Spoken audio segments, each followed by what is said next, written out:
A bit of a preface here. I was around 10 to 11 years old when this happened. Old enough to stay home alone, but not old enough to recognize some red flags.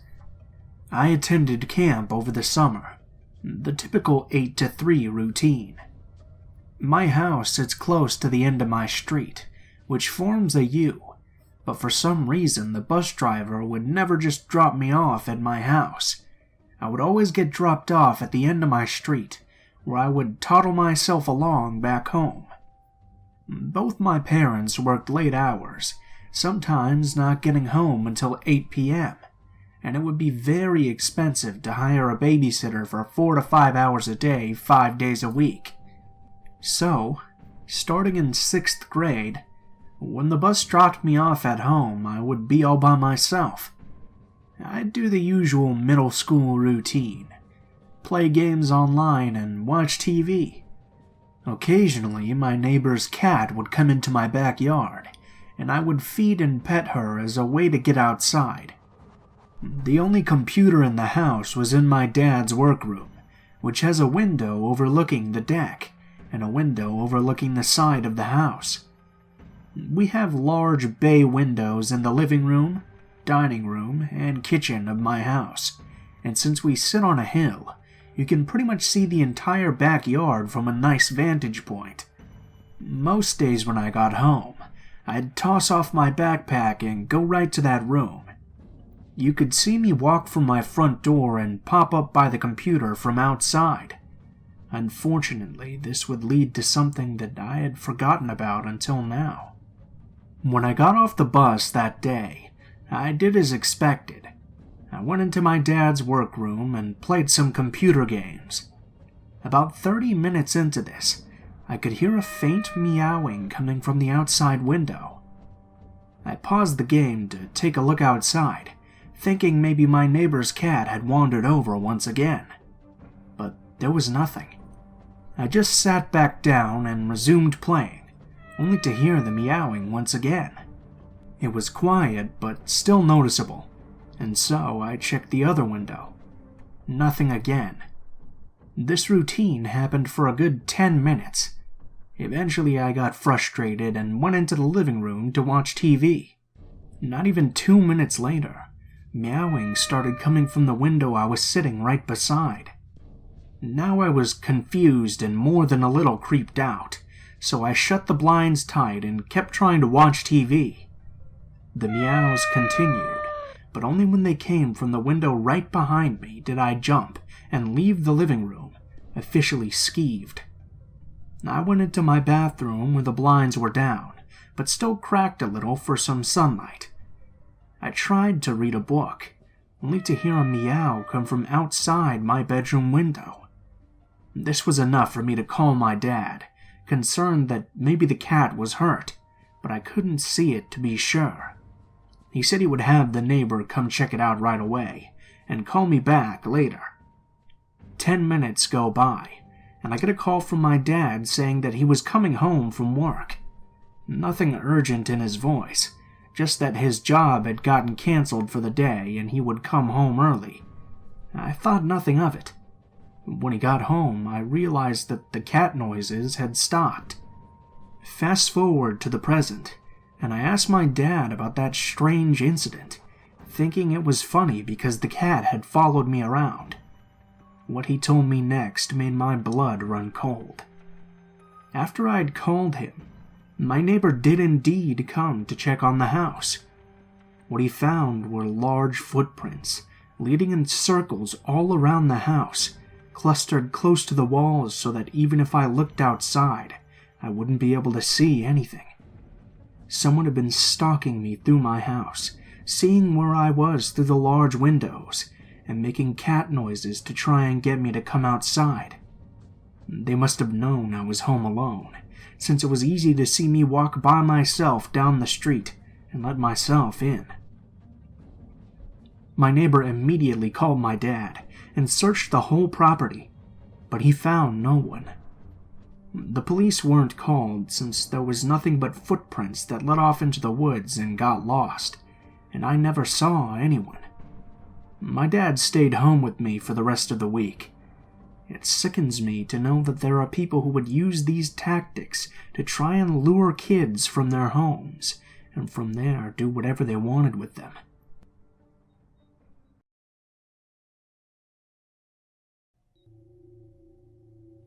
When I was 15, I'm female. My mom, older sister, younger brother, myself, and our dog Betty all lived in a rural area. To give you an idea of how rural, the local school had a roll of 12 kids from a surrounding 150-kilometer radius. It's a long story how we ended up living out there, and thankfully we weren't staying there for long. Not far from us was the turnoff to a long, dead-end road into the hills.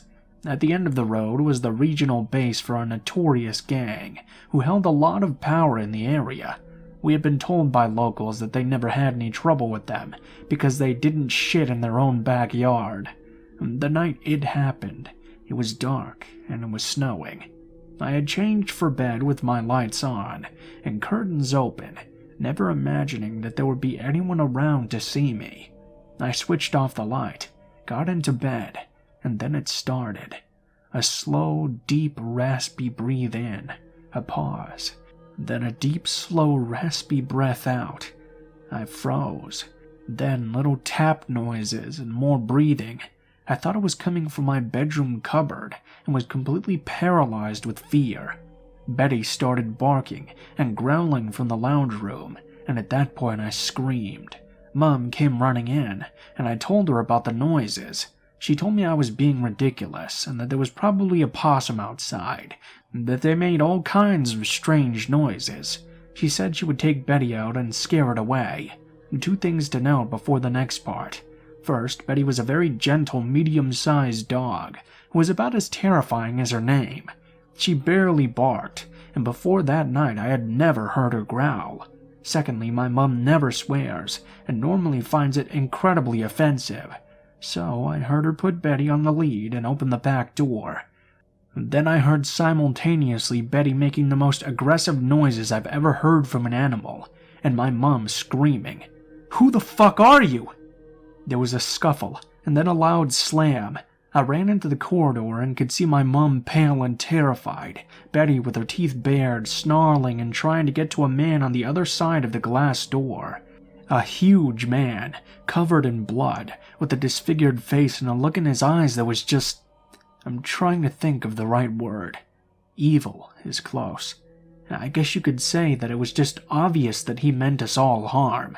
He started lunging against the door, even though Betty was making it pretty damn clear he would have to get through her to get to us. I started screaming to call the police, which was ridiculous given our location. Mom passed Betty's lead to my sister and ran for the phone screaming out, "I'm calling Jack! I'm calling Jack!" Jack was the nearest farmer to us. Suddenly the man turned around and loped off. Jack turned up an hour later. He had come across the man who was clearly on some sort of drugs. In retrospect, I'm guessing meth. He had crashed his car into the ditch by the turnoff. Because the guy was apparently affiliated with the gang, and Jack valued his life, he had to help the guy get his car out and send him on his merry way. We moved in with friends the next day, and left the area within weeks. There are so many fortunate things about that night. Firstly, Betty for sure saved our lives.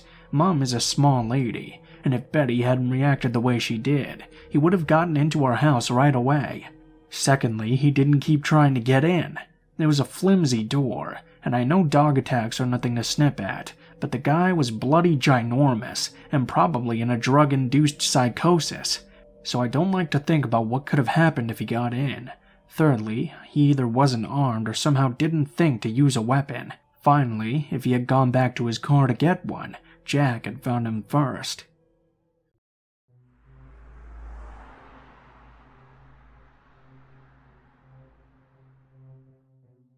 I've been fishing ever since I can remember, and it's a real passion of mine.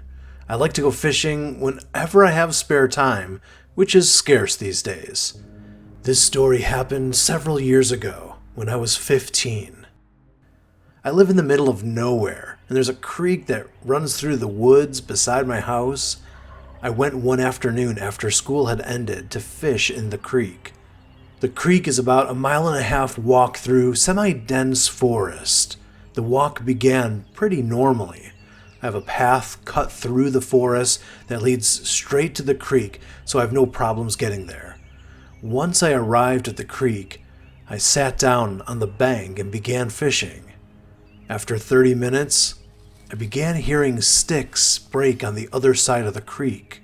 I didn't move a muscle and strained my eyes, looking for the source of the noise.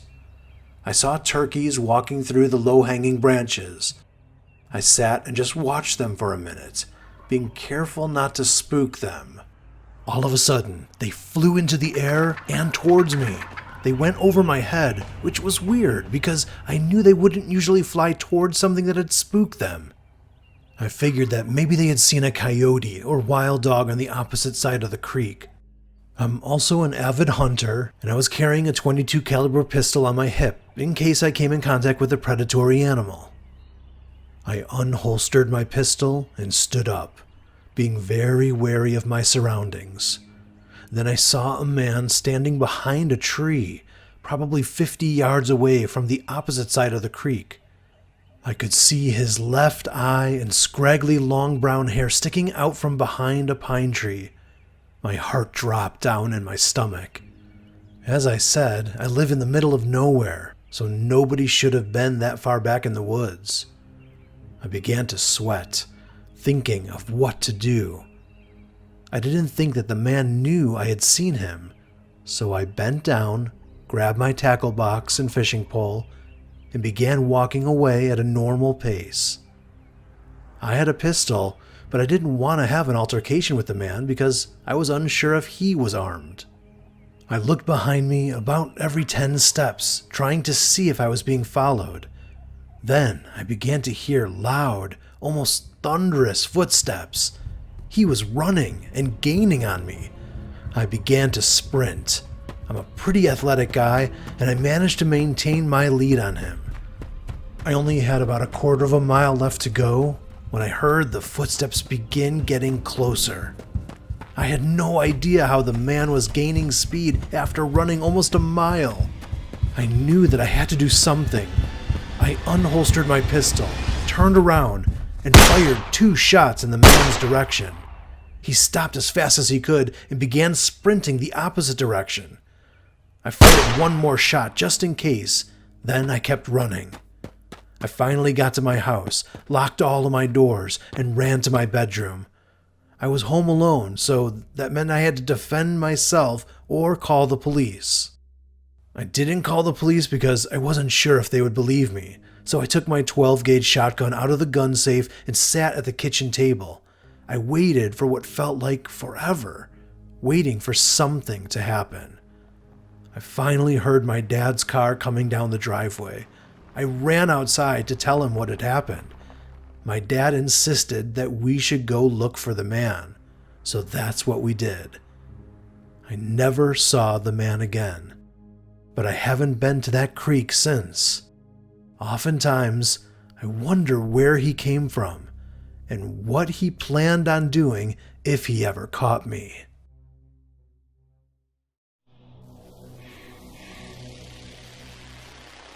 I'm 15 years old and I prefer my full name was not revealed, but my name is Luke. This happened to me about 2 weeks ago while I was quarantined because of the coronavirus.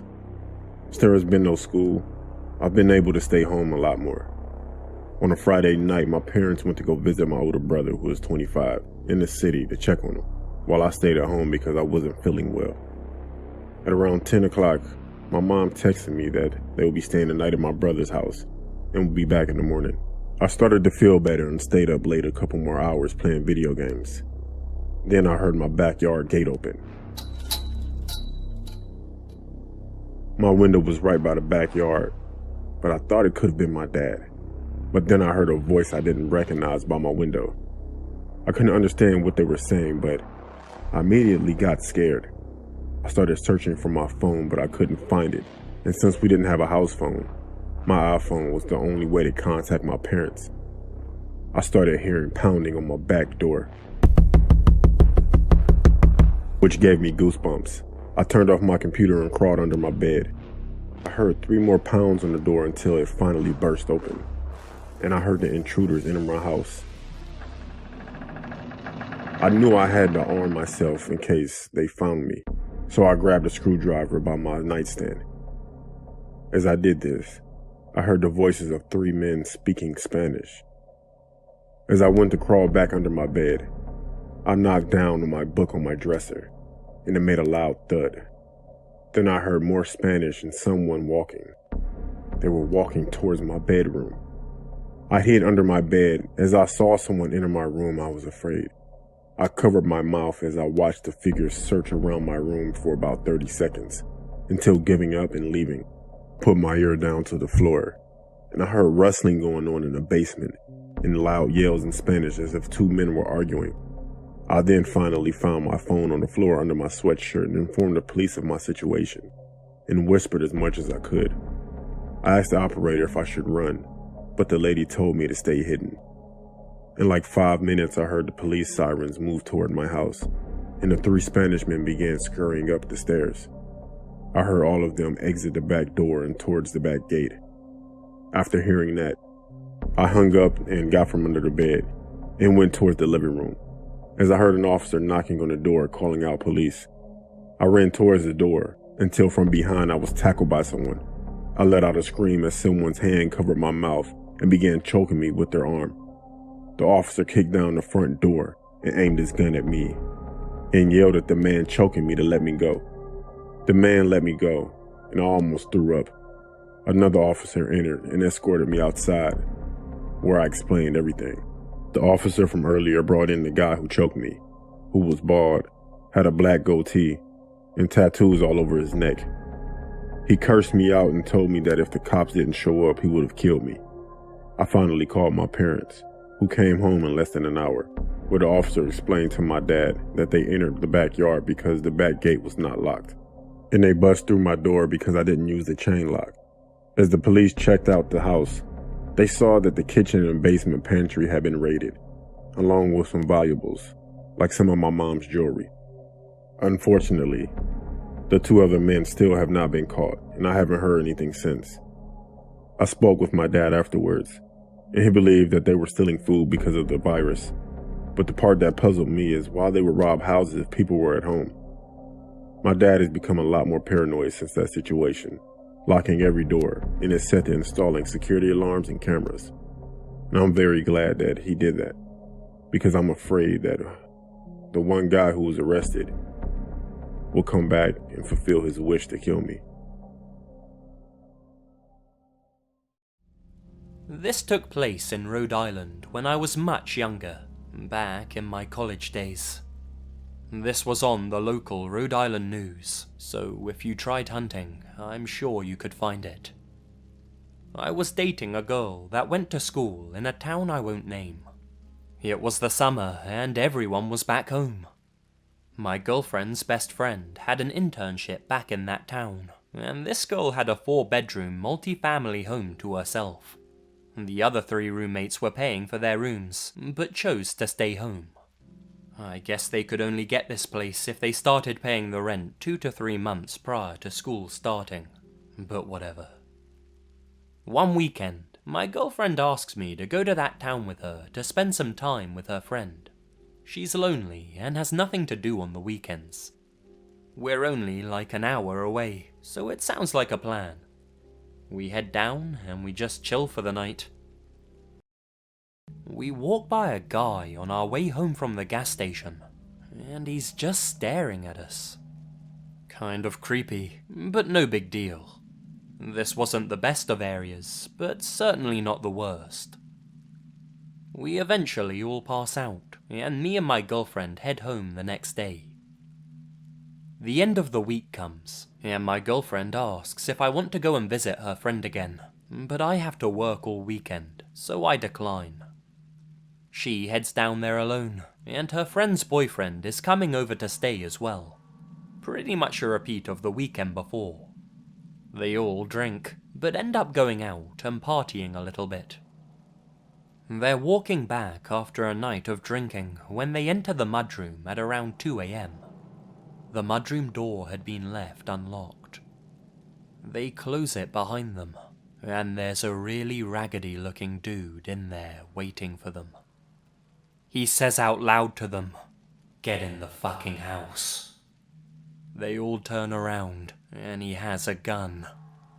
My girlfriend's friend has already unlocked the door to the house, and it's partially opened. Everyone is frozen in place, and the guy repeats himself, "Get in the fucking house." The boyfriend then steps forward with his hands up a little bit, trying not to seem confrontational. "Hey man, calm down. It's all good." I don't know how the fuck this dude was brave enough to do any of this. As he says that, the intruder shoots him. My girlfriend and her friend run into the house and hide under a bed. They can't hear this, but the assailant took off and didn't follow them back in. They don't know this though, and they're terrified, hiding under a bed while the boyfriend is screaming for help. They think the psycho's in the house and is looking for them. My girlfriend told me they were both silently crying under the bed while the boyfriend screamed for help. The worst part was that he was yelling, "Help me. I'm dying." The neighbors heard the gunshot and screaming, and they called the police. They ended up catching the dude. He'd been watching the girl for weeks. It was the guy we had seen watching us the week prior. Worst part was, the girl's boyfriend didn't make it. This older man has lived in a corner basement unit in my girlfriend's apartment complex for many years. I noticed when we walked down to the basement hall to go do laundry that I could always hear this loud music coming from his apartment. It was loud, but not enough that you'd hear it in your own place. He also always had sheets covering his windows, even on the nicest sunny days. We would always make jokes that he played loud music 24/7 because he probably had a hostage in there. Fast forward up until last week. We had just gotten back from getting some groceries when we noticed cop cars surrounding the outside of the apartment, a dead body being brought out, and him outside. A good friend lives in the unit across from him and could hear everything going on and what the cops were saying, so she filled us in on the info she could get. It turns out he had called about his girlfriend dying of COVID-19. They came over to get the body and asked questions. He had supposedly moved the body from the bedroom to the living room and kept changing the time she had died. He would say this morning or also last night, but when the cops looked, they said it looked like the body had been there for at least a few days. We speculate that he called when it started to smell and used COVID as an excuse so they would stay out of the apartment as much as they could. He also apparently lied about her name multiple times, and they couldn't find any ID on her. She was so severely malnourished and had bed sores all over her body so bad, the cops said she probably couldn't even have walked. The cop who was on the scene saw a lot of unmarked pill bottles and decided to take a look around when he found a 13-year-old girl hiding in the bedroom. She was completely mute, malnourished, and missing huge chunks of her hair. He never mentioned the little girl, even went as far as to tell them nobody else was in the house. Let me make it known this is a small one-bedroom apartment. He never even told the landlord he had 2 people living with him. My girlfriend had also never heard or seen these people. The cops said there was no type of ID or birth certificate for the little girl, and the apartment was completely riddled with black mold.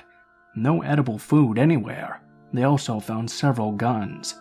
This man turns out to be in his early 60s, and the woman who died was 30. It turns out he never got arrested, for God knows why. I'm sure they're building a case against him. The girl got taken away. We called the landlord the next day to see if she knew what was going on, and she said she was evicting him and he would be gone in a few weeks. Over this period, the music has stopped, and we've seen him taking out a large cage to the dumpster. He also told the landlord the woman died of natural causes, and that COVID wasn't even involved. We talked to a woman who lived in the unit above him, and she said she had actually called the police multiple times on him. For months, she had kept hearing a muffled someone screaming for help. The cops clearly had done nothing. but he must have known she had said something, because after she had called, he left shit in front of her apartment door. He would scream at her and call her nasty words whenever he saw her around. It's all speculation as to what happened in that apartment, but it's very clear there was some foul play. We've even guessed that he didn't live there full time, and would just hold them there and come whenever he wanted to get off or abuse them in some way. I've seen the man once in passing, but I've never spoken to him.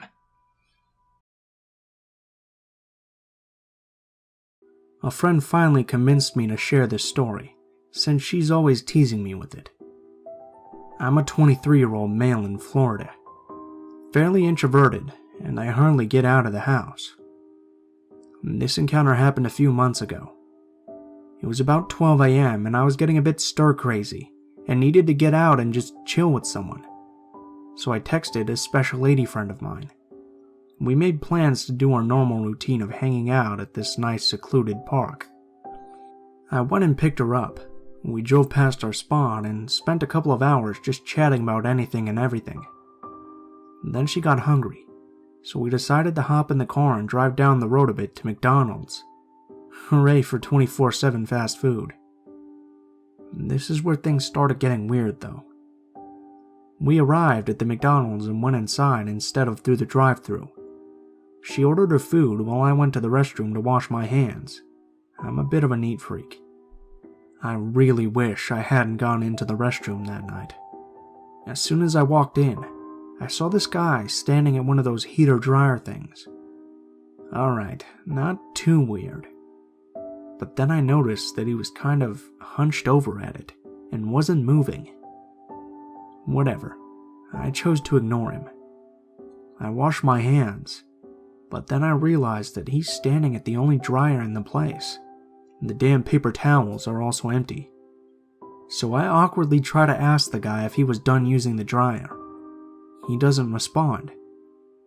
Thoroughly creeped out, I just walk out and dry my hands on my shirt. I get out of the restroom and find my friend, and we sit down at a table to eat. Maybe 20 minutes go by, and we're headed back out to the car to go back to our spot. Well, my friend has to use the restroom, so I figure I might as well also. I mean, surely that guy had to be gone by now, right? Wrong. That guy is still standing at the dryer, mumbling something to himself now. I go into the stall and take a leak, and I can hear him hitting the button on the dryer over and over again. I wash my hands again and don't even attempt to get at the dryer, but the guy moves just as I'm trying to walk past him. He steps back, right in my path, and just looks at me. I notice he's around my age. He just stares at me and says, "Excuse me." Okay. I put my head down and quickly say, "Pardon me," and rush around him to get out of the restroom. 30 seconds later, as I'm waiting for my friend to get out of the ladies' restroom, the guy walks out. He just sits down at a table near me and just staring straight at me. My friend walks out and notices the creep just eyeballing me. She jokingly asks, "Make a new friend in there?" I just shake my head at her and try to lead her out to the car without making it obvious that I'm wanting to run from the guy. And then he does the weirdest thing. He just starts cackling like a madman. I mean, straight up Joker laugh. I'm thinking to myself, oh shit, this crazy druggy dude is gonna do something bad. He then just stops suddenly, looks down at my feet, and says, "Nice shoes, Osiris." Osiris is a brand of shoe, by the way. I managed to stutter, "Thanks," and I walk away quickly, out to the car. As my friend and I are getting in, we notice the guy staring at me from inside the McDonald's, just straight eyeballing me, death stare. He then stands up and starts booking it towards us. He wasn't running, but he was like speed walking. He bursts through both doors of the McDonald's and starts coming right at us. Now he looks angry. I pulled out of the parking lot so fast, it's a damn good thing the roads were empty. My friend and I went back to our spot and hung out some more. Every car we saw in the distance, I kept freaking out expecting it to be that weird guy following us. My friend teased me about it the entire night, and still teases me about it to this day.